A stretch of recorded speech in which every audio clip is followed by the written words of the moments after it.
In this lecture, we're going to talk about the precedence of different operators. So I already commented out the code from the last lecture, but let's actually bring some of it back here.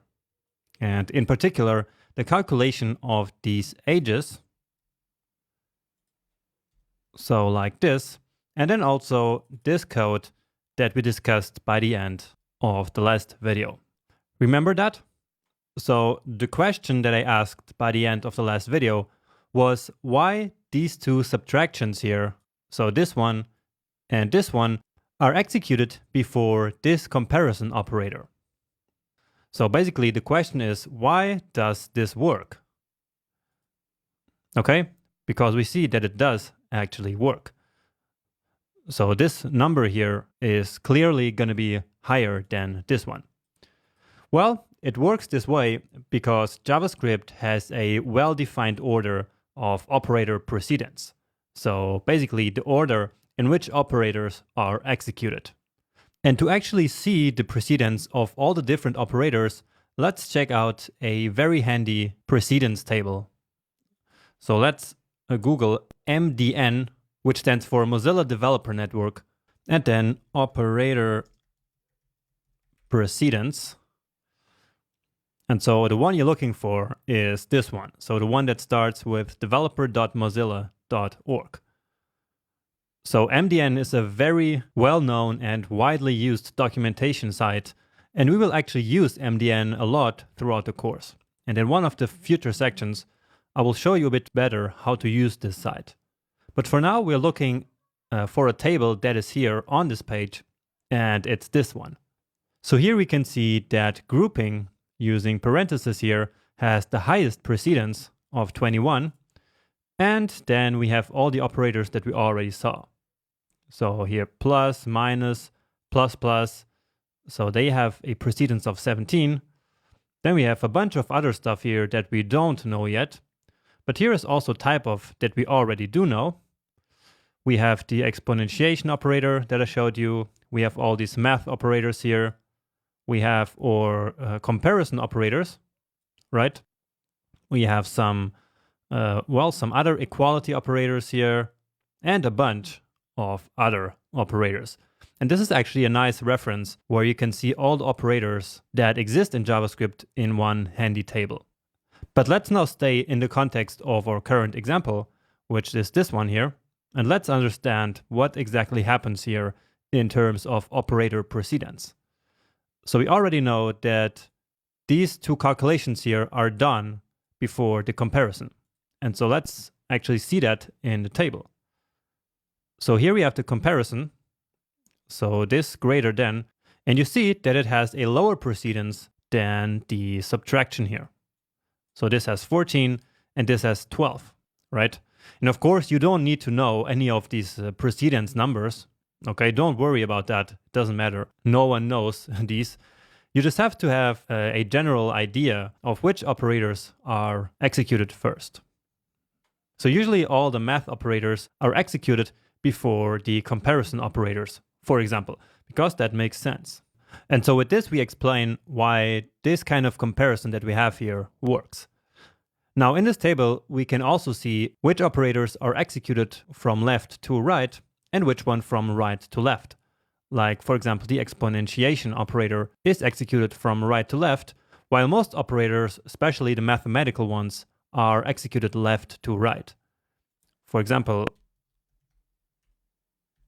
let's say we wanted to calculate 25 minus 10 minus 5. And so this one should be 10, right? So let's check that. And indeed, we get 10. But if it was right to left, then it would be 5 minus 10 minus 25, which would then be something completely different. So this is an example of left to right operation, but assignment, for example, is a good example of right to left execution. So let's see where we actually have assignment here. So it should be one of the lowest ones, and indeed it is. So it's number 3. And so, as I said, this one is right to left. And so let me show you a nice example of why this is important. So let's declare two variables, let x and y, and here's something new. So we can define two variables at the same time, like this. So now in one line, we declared two empty values. So two values which are going to hold for now the value of undefined, right? So that's x and y. And now we can do this.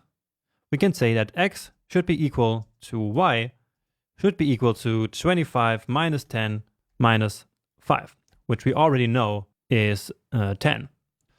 And so let's now log both of these values to the console. And what do you think will happen? You can really try to think about this before checking the result. And so what is it going to be? And actually, let's delete this one first. So to avoid some confusion there. And so we see that x and y are both 10. And so let's analyze why that happens. So when JavaScript first finds this line of code here to execute, it will look at all the operators that are present, and it will see the minus operators. And so it will start with these because they have a higher precedence. Right? So assignment has only 3, but where is it? Here it is. So the subtraction has a 14. And so of course it's going to be executed first and left to right. And so as we already know, this here will turn out to be 10. And so let's just write that here. So after these minus operations, we end up with this code basically. So x equals y equals 10, right? Because again, 10 is the result of doing these operations. And so now we only have two operators left, which are the equal operators. And so now they are executed. But as I showed you before, they are executed right to left. So from this side here, starting from the 10 to this side. And so what happens is that we will have y equals 10. And so at this point, y is equal to 10. And so what we have then is x equal to 10. Okay? And then after that, we're only left with x equal 10. And so at the end, both x and y are going to be 10. Okay, maybe that sounded a bit confusing, but that's just how it works when you evaluate from right to left. And actually, that's the way it has to be, because if it was the other way around, this wouldn't work. Just imagine if we had this assignment working from left to right. Then x would be equal to y. And y is undefined at this point, remember? Because we declared it here as an empty variable. And so again, if assignment would be from left to right, then first x would be equal to y, which would be undefined, and then y would be equal to 10.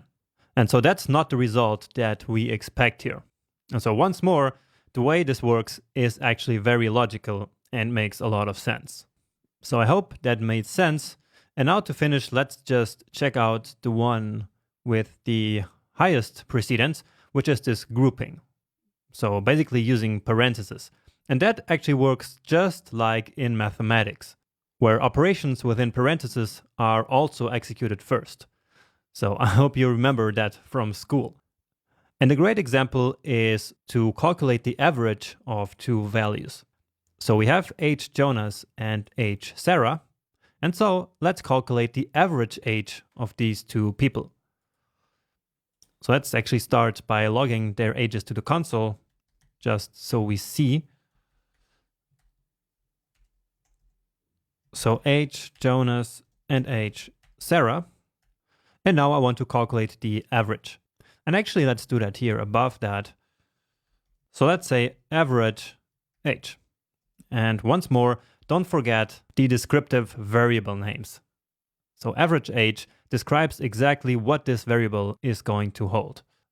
So to calculate an average, we need to add two values together and then divide them by 2. At least that's when we have just two values. So let's say age Jonas plus age Sarah. So that's the addition, and then divided by 2. But now what is going to happen?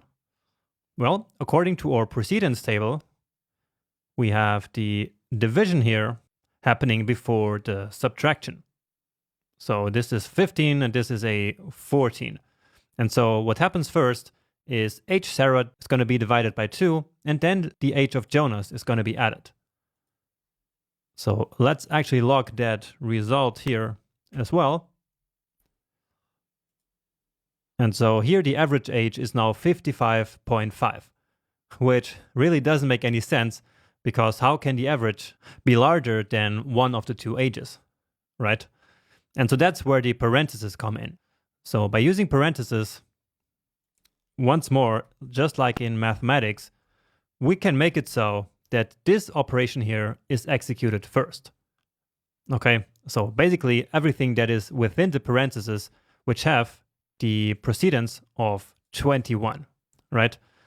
So now this one is executed first and then the division.